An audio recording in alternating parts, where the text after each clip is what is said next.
نو په دې کې یوه ډله راووتله یقین چې درلود چې راځئ د حقیقي دنیا ته وځو، خو دا لږ خلک ول. اکثره هغه چې پلرونه او نیکونه یې په کوم ژوند کې پاتې سوي ول چې د سرداب او د مځکې تحت الثرا لاندې هغه ژوند باندې خوشحاله ول، هلته پاتې سول، راونه وتل. لږ انسانان پاس راووتل. چې راووتل نو شپه وله، چې راووتل شپه وه، ستورو ته یې وکتل. هو څومره ښکلا ده، موږ ته خو هلته صرف نقشه وله، خو په حقیقت بدله سوله. لږ وروسته سپوږمۍ راوختله، څومره ښکلا ده او ښایسته، څومره ښه رڼا ده. د دریاب څنډې ته لاړل چې د دریاب څپې په شپه کې ولیدلې، د ستورو د سپوږمیو انعکاس په دریاب کې و.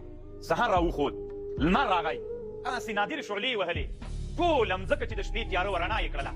فکر یې وکړ چې ښه دا څومره حقیقي دنیا ده. هلته خو د لمر صورت و، هلته د دریاب صورت و، هلته د سپوږمۍ مثل و، هلته د ستورو شکلونه ول، هلته په حقیقت ده. خوند یې ورته ورکړ او د الله په دنیا کې، د الله په نعمتونو کې، د الله په مخلوقاتو کې فکر شروع کړ. خوند یې ورته ورکړ، د دې ښکلا نه او د دې الله د مخلوقاتو نه یې خوند اخیسته. ویې ویلې اصلي رڼا خو دغه رڼا ده د لمر.